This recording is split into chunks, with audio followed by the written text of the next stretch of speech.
जय जय रघुवीर समर्थ. समर्थ म्हणतात की भोग हे भोगूनच संपवावे लागतात. प्रत्येकाला नियम, प्रत्येकाला सिद्धांत हा सारखाच आहे असं समर्थ आपल्याला ते सांगतात. मग ते पशु पक्षी असू द्या, वनस्पती असू द्या, प्राणी असू द्या किंवा मनुष्य असू द्या असं समर्थ आपल्याला ते सांगतात. आणि म्हणूनच समर्थ म्हणतात की प्रत्येकाला भोग हे भोगूनच संपवावे लागतात असं समर्थ आपल्याला ते सांगतात. बघा, समर्थ म्हणतात की जर आपल्या मनात इतरांविषयी चांगले विचार असतील, दयाळूपणा असेल तर आपलंही उत्तमच होतं असं समर्थ आपल्याला ते सांगतात. म्हणून समर्थ म्हणतात की आपल्याला दुसऱ्यांबद्दल दयाळूपणा असावा आणि त्याचंही उत्तम व्हावं अशी भावना आपल्या जर मनात असेल तर आपलंही 100% नाही 101% हे उत्तमच होतं असं समर्थ आपल्याला ते सांगतात. बघा, समर्थ म्हणतात की आपल्या मनात जर इतरांविषयी चांगले विचार, दयाळूपणा आपण जर आणला तर इतरांच्या मनातूनही चांगले विचार, चांगली भावना आपल्यापर्यंत नक्कीच येते आणि आपला उत्कर्ष नक्कीच होतो असं समर्थ आपल्याला ते सांगतात. समर्थ म्हणतात की कर्म तर काय, कर्म म्हणजे काय तर एखाद्याला सुख, शांती आणि समाधान होईल असं वागणं, असं बोलणं आणि त्याला आनंद मिळेल असं करणं हेच कर्म आहे. बघा, त्याच्या समोरच्या व्यक्तीला दुःखात असेल आणि आपण जर त्याला 4 शब्द सांगितले किंवा त्याला सुख मिळेल असं काहीतरी बोललो किंवा त्याला काहीतरी मदत केली, त्याला खूप आनंद झाला की तो आंतरिकचा आत्मा आपल्याला एवढा आतून आशीर्वाद देतो, एवढा असून आशीर्वाद देतो की आपलं सगळं उत्तमच होतं. हेच कर्म आहे असं समर्थ आपल्याला ते सांगतात. हे चांगलं कर्म आहे, त्याचं फळ हे चांगलंच मिळतं असं समर्थ आपल्याला ते सांगतात. समर्थ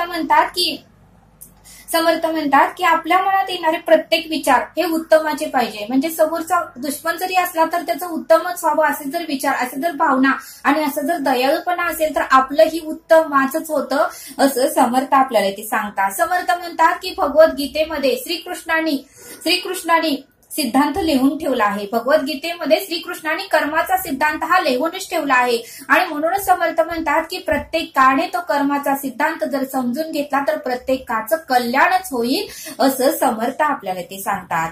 आणि बघा म्हणले समर्थ उत्तमाचं केलं तर उत्तमच फळ मिळतं. बघा म्हणले परब्रह्म ईश्वराने समर्थ रामदास स्वामींनी त्यापूर्वी एक श्लोक लिहून ठेवला होता. श्लोक क्रमांक आहे 5.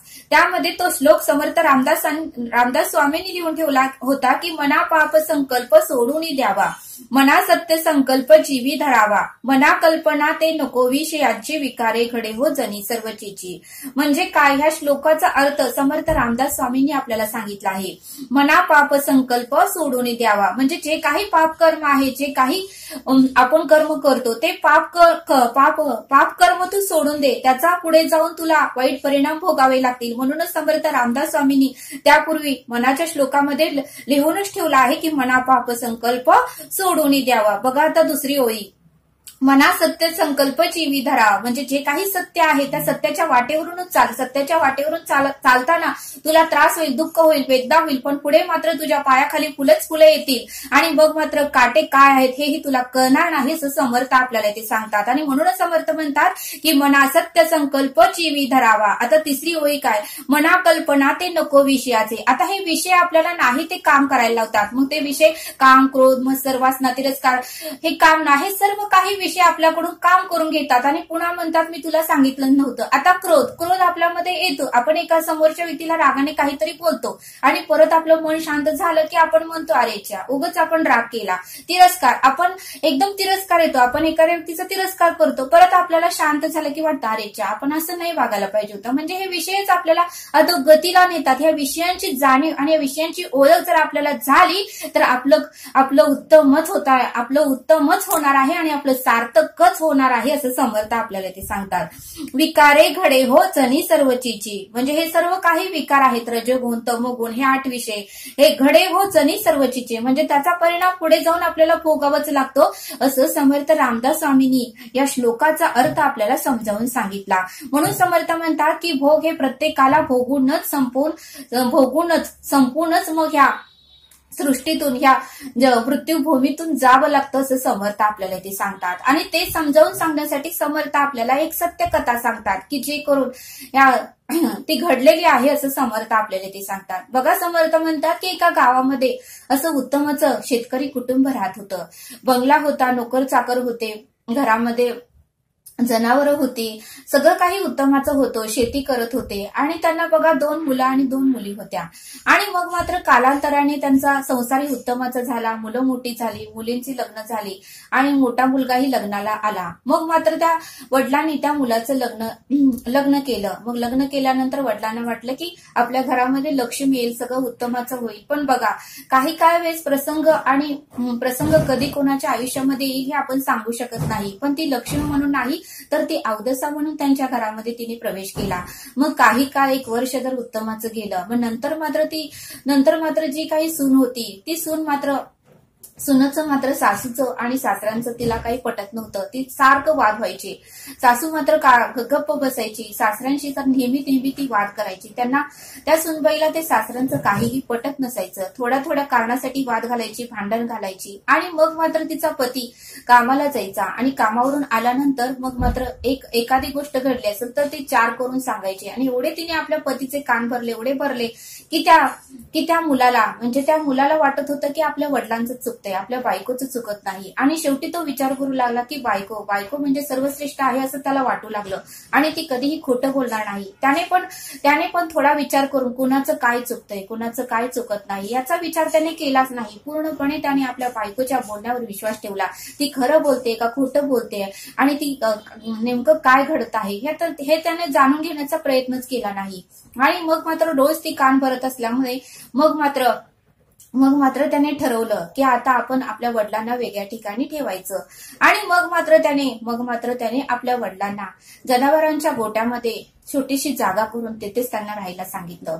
आणि मग मात्र जे काही वडिलांना तोही त्रास देऊ लागला, मारहाण करू लागला. त्यांना वेळेवर जेवण देत नव्हता, त्यांना वेळेवर चहा पाणी देत नव्हता. तेही थकलेले होते, पण आता काय करणार, कोठे जाणार तरी कोठे. आपला मुलगाच आपल्याला असं वागत असेल तर दुनियाकडून आपण काय अपेक्षा करू शकतो असं ते वडील म्हणू लागले. आता राहिलेले दिवस आता आपण इथेच काढायचे असं त्यांनी ठरवलं. मग रोज मुलगा देईल ती खायचं, सुनबाई ओरडायची, रागवायची, घरात येऊ देत नव्हती. मग बघा म्हणले एवढं लहानाचं मोठं केलं, संस्कार दिले, पोलिओ डोस दिला आणि त्या मुलाने मात्र असं त्याने आपल्या वडिलांना वागणूक दिली. म्हणजे बघा म्हणले मुलं सुद्धा मोठी होऊन आपल्या वडिलांचा थोडा सुद्धा मनाचा विचार करत नाहीत, आईच्या मनाचा सुद्धा विचार करत नाहीत. ज्यावेळेस तीच मुलं ज्यावेळेस आई वडील होतात आणि त्यांची मुलं ज्यावेळेस त्यांना तशी वागणूक देतात त्यावेळेस त्यांना प्रकाश पडतो. मग मात्र वेळ काळ निघून गेलेला असतो आणि मग मात्र पश्चाताप केल्याशिवाय पर्याय नसतो. आणि मग मात्र ते गोट्यामध्ये राहत होते. आता करायचं तरी काय, असं करत करत कालांतराने बरेच वर्ष गेली.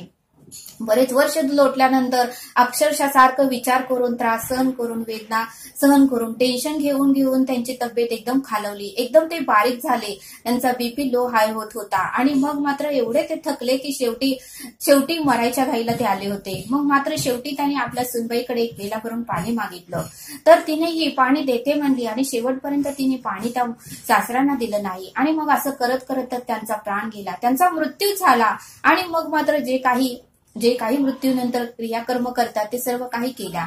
मग आजूबाजूला शेजारच्यांना सर्व काही प्रकार माहिती होता. त्यांनीही लगेच पोलीस स्टेशनमध्ये तक्रार केली की असं हे मरणाने मेलेले नाहीये, यांच्या सुनबाईने आणि यांच्या मुलाने त्यांना त्रास दिला आणि म्हणूनच त्यांचा मृत्यू झाला. आणि मग मात्र त्या दोघांनाही 5 वर्षाची जेलची त्यांना सजा झाली. म्हणजे त्यांना ती सजा मंजूर झाली. आणि मग मात्र कोर्टाचा निकाल लागला आणि 5 वर्ष ते जेलमध्ये राहिले.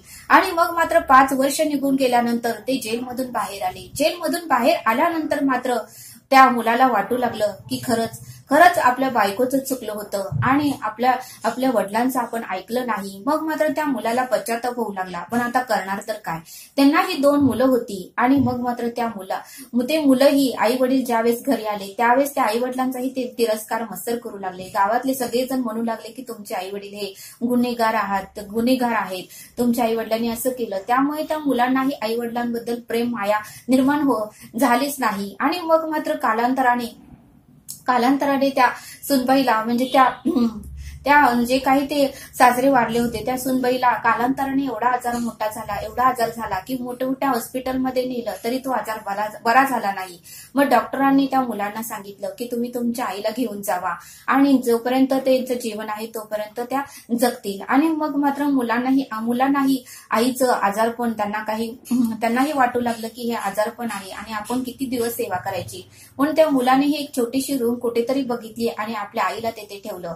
आणि ती बघा आई 25 वर्ष त्या अंथरुणामध्ये खेळत राहिली आणि एकटीच त्या आजाराला झुंज देऊ लागली. तिच्याबरोबर कोणीही नव्हतं. आणि कालांतराने त्या मुलांच्या वडिलांनाही कुष्ठरोग झाला आणि त्यांनाही बरं वाटेना, त्यांनाही त्रास होऊ लागला. आणि मग मात्र डॉक्टरांनी सांगितलं की ह्याच्यावरही इलाज नाही. मग ते वडीलही असे अंथरुणात असे झोपून राहिले.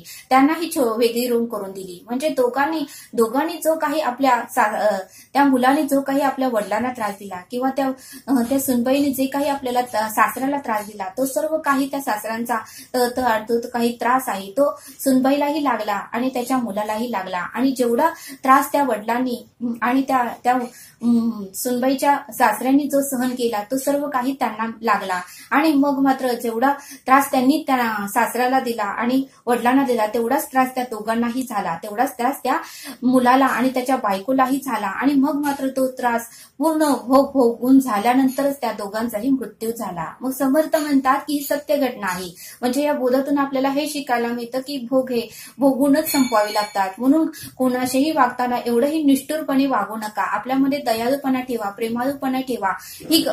ही समर्थ ही आपल्याला कथा तर का सांगतात की कलियुगामध्ये अनेक घटना घडत आहेत. आपला अहंकारावर आपला नियंत्रण नसतं, क्रोधावर आपलं नियंत्रण नसतं आणि आपण अहंकारामध्ये क्रोधामध्ये नाही त्या घटना नाही तो प्रकार आणि नाही ते कर्म करून बसतो आणि मग मात्र ते आपल्याला फेडावं लागतं. आणि मग मात्र समर्थ म्हणतात की आता प्रत्येक घरामध्ये काही ना काहीतरी वाद आहेत, प्रत्येक ठिकाणी काही ना काहीतरी घटना घडतात. ह्या घडू नये या बोधातून प्रत्येकाने काहीतरी शिकवावे यासाठी समर्थांनी आपल्याला बोध सांगितला आहे.